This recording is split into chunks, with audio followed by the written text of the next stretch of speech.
Headlines read, Floyd Schofield says he should be fighting Tank Davis before Lamont Roach. Now, I have to say up front, this video is before the Renee Tellers fight. So I'm going to do this video as if Floyd Schofield beat Renee Tellers. But we all know boxing is the theater of unexpected. And if you cherry pick too long, more than likely, you're going to pick the wrong cherry. And we know Golden Boy has the most cherry trees in boxing. Now, I do agree with Floyd Schofield to a certain extent. Schofield fights at 135 pounds. And even though Lamont Roach is a good fighter, his natural weight class is 130 pounds. And I also have to say, I don't know how Schofield gets down to 135 pounds. This kid looks like he could fight at 140 and 147.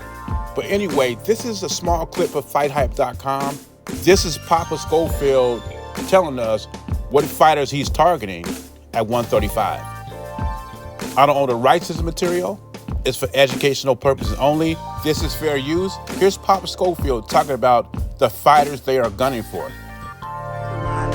That we want JoJo, Zepeda, Shakur, Tank, and that's the lineup we want them to move on up. And we want Devin, and we want all these guys that they say is top. How can we say he's the greatest of all time if he don't fight all the greatest fighters right now? And of course, like Canelo fans, the Crawford fans, Gervonta Davis fans, but this is Gervonta Davis. When people call these guys out, they got to come with insults. Who cares if his dad is gay? And then he says, who the F is this kid? And if you're not a boxing hardcore fan, you're asking the same question about Lamont Roach. Who is Lamont Roach?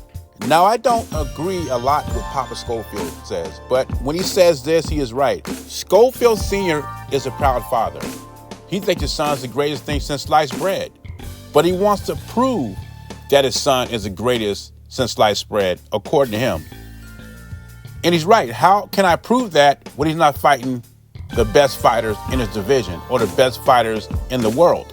And according to him, they're scared to fight him because all these wonderful sparring stories he has. But the truth to me is, who's his promotional company? It's Golden Boy Promotion. And look at his fighters, William Zepeda, Virgil Ortiz. He keeps these guys out of big fights. These guys want the fights, but Golden Boy keeps them out of big fights, especially when he don't think his fighters are ready, and he don't think Floyd Schofield is ready for Gervonta Davis, and I would have to agree with that. I think Gervonta Davis would have a field day with Floyd Schofield.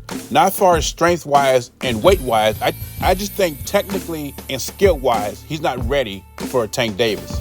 I think technically, right now, Lamont Roach is a better fighter. But I think Terrence Crawford is a better technical fighter than Berlinga. But Berlinga's at 168 and Crawford's at 154. And the same thing goes when you talk about Lamont Roach and Floyd Schofield. Lamont is coming from 130. Schofield is already at 135. And he's ranked number 14 by the IBF. And he's ranked number 2 by the WBA. And who is WBA champ at 135? Gervonta Tank Davis. So Floyd Schofield has a point. But do I think Floyd Schofield could beat Gervonta Davis? No.